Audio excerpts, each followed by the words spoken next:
remember this area as the Greenleaf Silver Mine in the video where I took my CT70 clone up here. Oh boy, there was a soft spot we just about lost it on. Wanted to take this bike up here in the very same area to see if it would handle the hills like the CT70 did. The actual mine for this mining camp is up here on the hill, and we're going to see if we can get to it.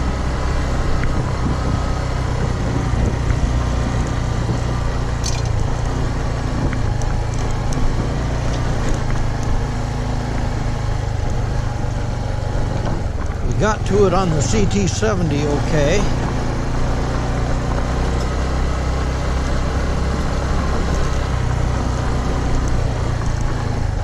We're in low gear, doing about 10 miles an hour or less. It's pretty rocky.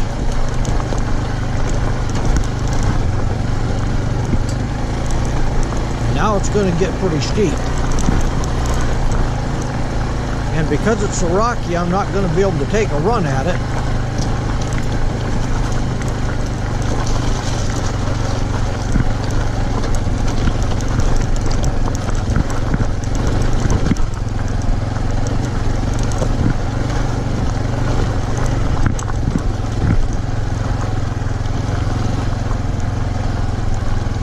Mile an hour. Let's open it up a little bit. Yeah, broke the tire loose. It's going to do it okay.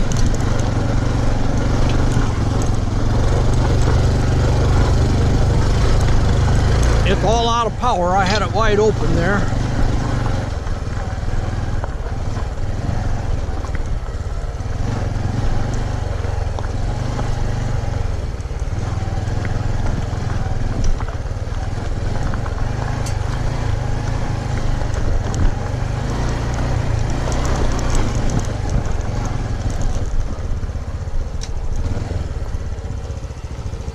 Well, we made it to the top.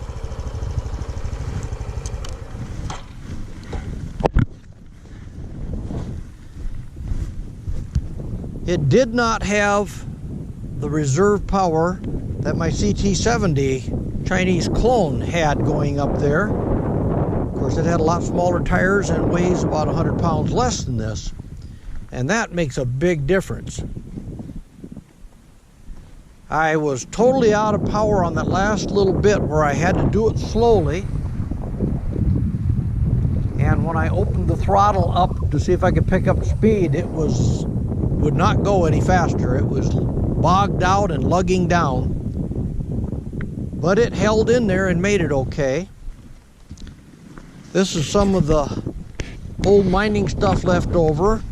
If you saw my first video with the CT70, this is the old mine shaft that I went down into as far as I could go, but the state came in and blocked it off with bars welded across inside down there, a little further down in.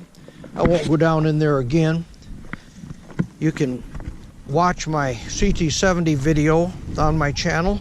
If you want to see inside the mine shaft, you can see down it a little ways.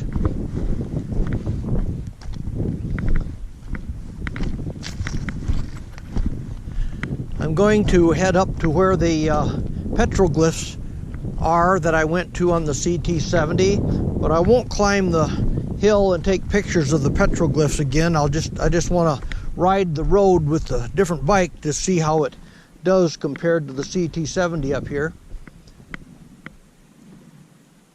And if you want to see the Indian petroglyphs, you can watch my other video.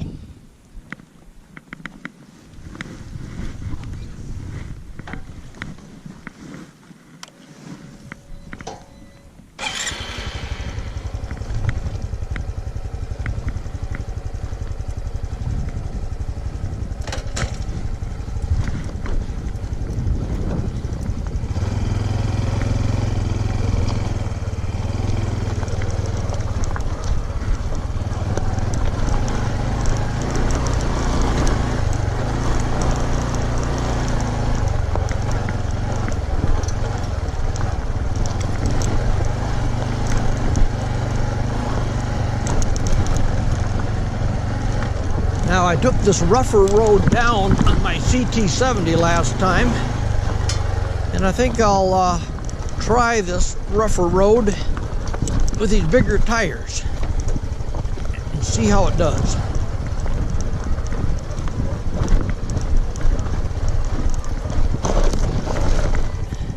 Now there, I just showed you that the brakes will lock up with this ABS, and I just slid the front tire.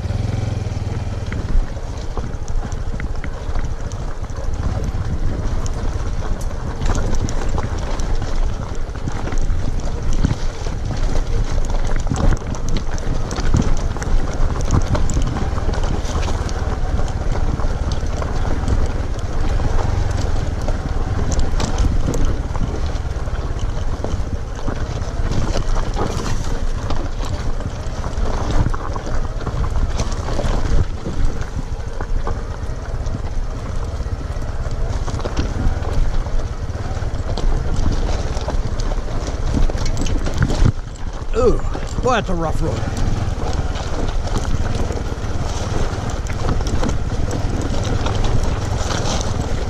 However, this is going down that rough road easier than the little tiny tires on the CT70 did. But I am not impressed with the ABS. They will let the front tire slide.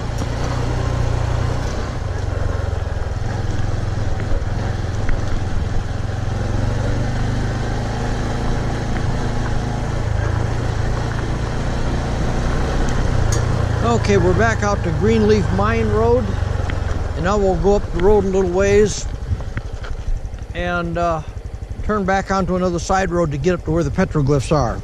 So we'll catch you later.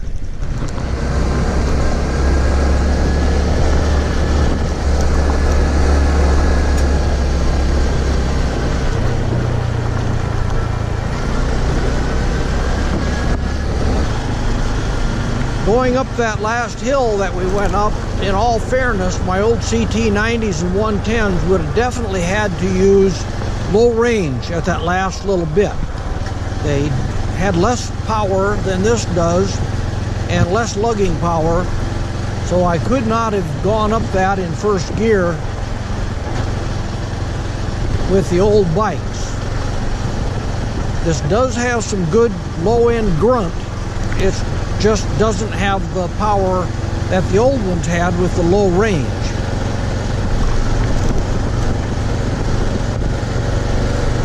This is all Bureau of Land Management, BLM land. We have hundreds of thousands of acres to play back here. People come back here and camp and go four-wheeling on ATVs and their Jeeps, and they bring their cars back here sightseeing.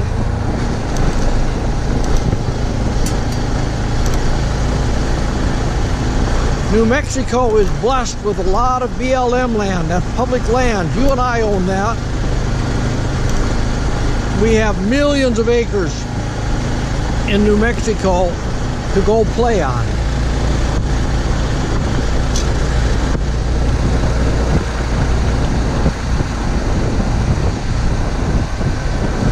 This kind of road is where this bike excels. It does very well. Of course, you could ride a street bike on a road like this.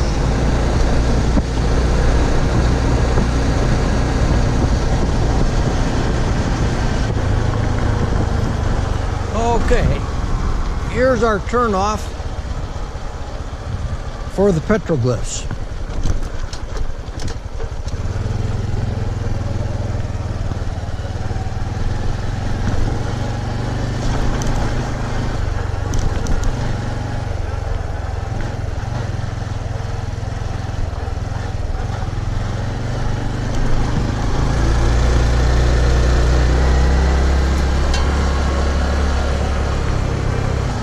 This is a watershed dam to keep the flood waters from washing out and going down toward Deming. We have a lot of these watershed dams around here because we used to get a lot of flooding from the mountains down in Deming area, and now it's pretty well contained.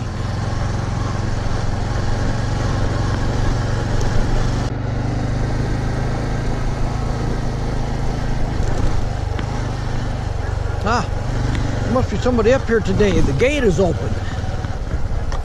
Now this bike is more fun to ride on this road than that small tired CT70 clone with the 125 engine was. This of course handles the rocks a lot better. It doesn't go through the soft sand as well because my tires aren't as wide as the CT70, but it is more pleasurable to ride. My bark busters are getting slapped a little bit out here, but I got them mostly for keeping the wind off my hands and bees from going up my sleeves out on the road. I'm in second gear, doing about 13 miles an hour.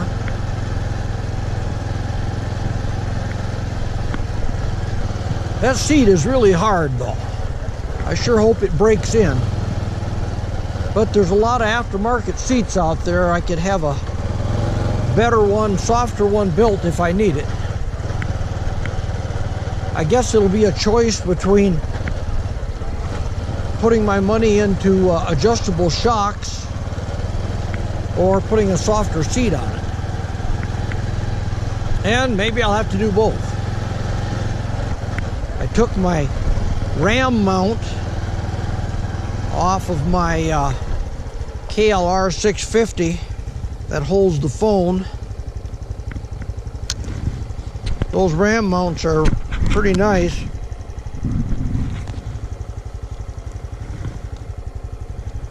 They do a good job of holding the phone, even on these rough roads. And there we just start off in second gear. Got some soft sand coming up.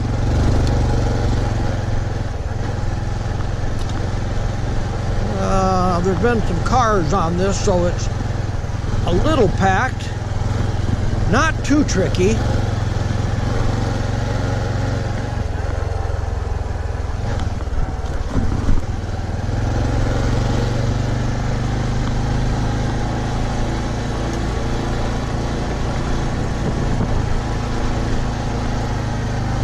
Oh, hit a soft spot there. Damn narrow tires just don't work well in that really soft stuff.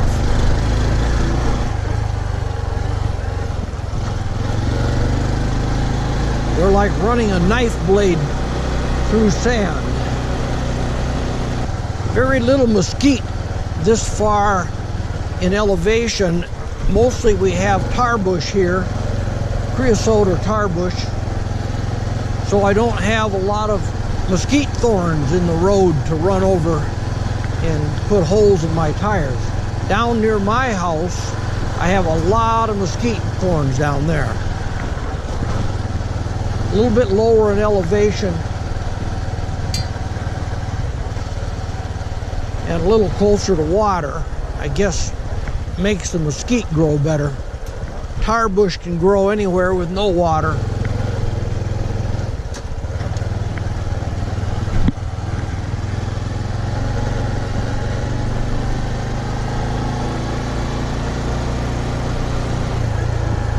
Okay, here's our last, oh, another soft spot. Here's our last earthen dam. It's a pretty big one. It's right near the petroglyphs.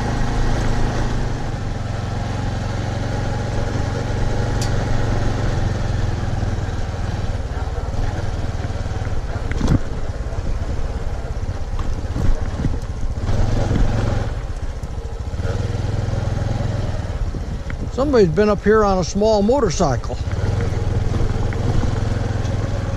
Or a bicycle. Could be a bicycle with wide tires, I guess. Either that or a motorcycle like this one with narrow tires. Down in low gear.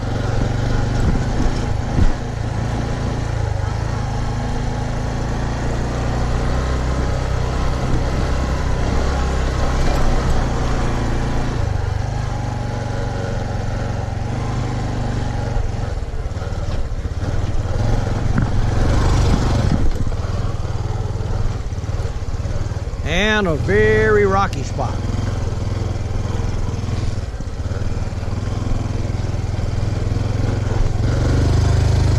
There. Didn't have enough power to turn the tire over. Right there. It's just lugging out. Got both feet down so I can't slip the clutch. There we go. Got through there.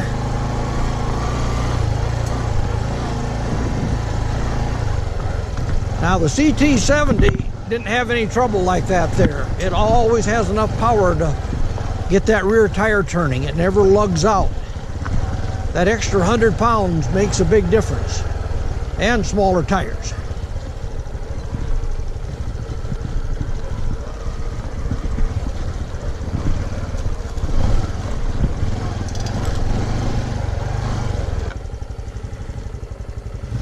Well, there's the mountain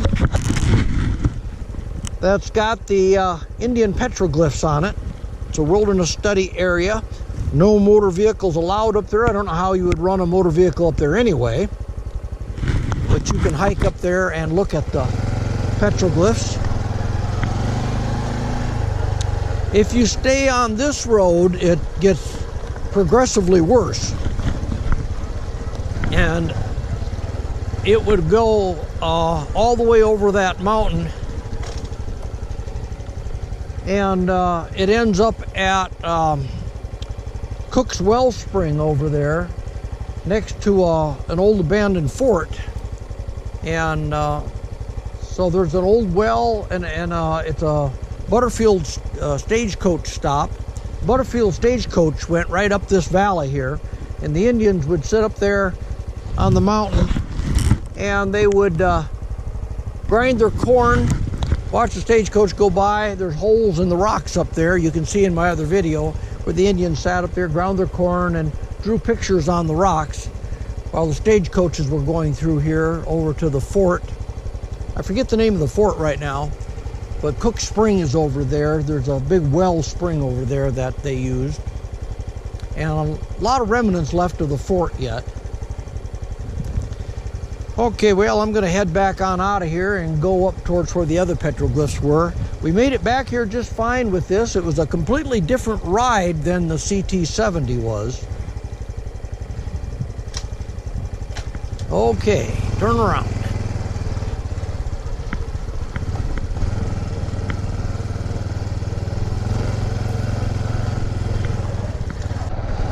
Okay, we're almost back to Greenleaf Road again.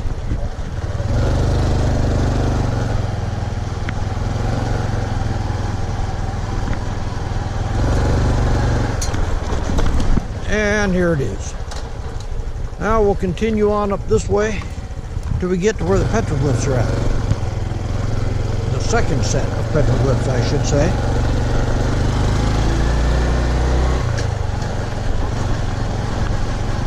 Boy, I tell you, it's a white knuckle ride all the time when you're on those side roads and you keep hitting really soft spots of sand. And this thing goes off from under you so quickly. It really keeps your reaction time going. I'm buffing up the skills that I learned 50 years ago riding sand back in Wisconsin. Me and my buddies spent thousands of hours riding in the sands. We were really good at riding sand on narrow-tired bikes, XL125. But boy, I've gotten rusty over the years. Fortunately, I haven't dumped the bike any today on that soft stuff. But boy, I come close to it a few times. It gets off and under you real quickly with that front end.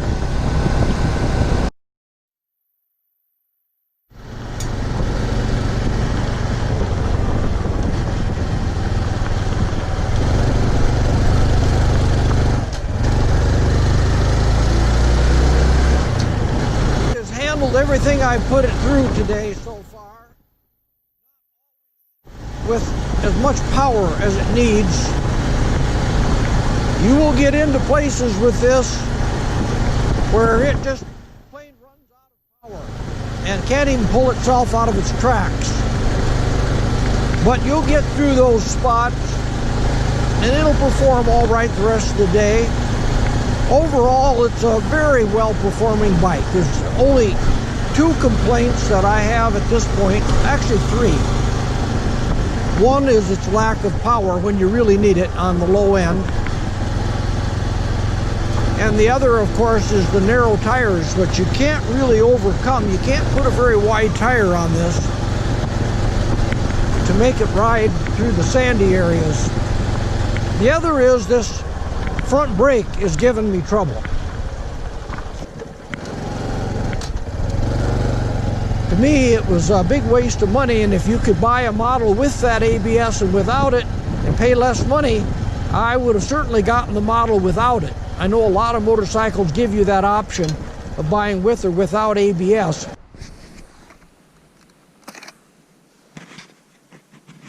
Okay, my GoPro just did the same thing that Oki and Thailand's did. It just shut itself off for no reason. The battery's still at 46%. This is the second place that I stopped with the CT70. Walked up that hill there, and then way up on top with the rocks up there, and that's where the petroglyphs are. This is another earthen dam designed to hold back water, and any water that drains off from these hills on this side of it, or on this side of the dam, goes into a cattle watering area. They dig out big holes on the bottom side of these to catch the excess water. But so anyway, that's my take on the bike. It's doing really well. It just doesn't have enough power, and the tires are too narrow to go through the sand.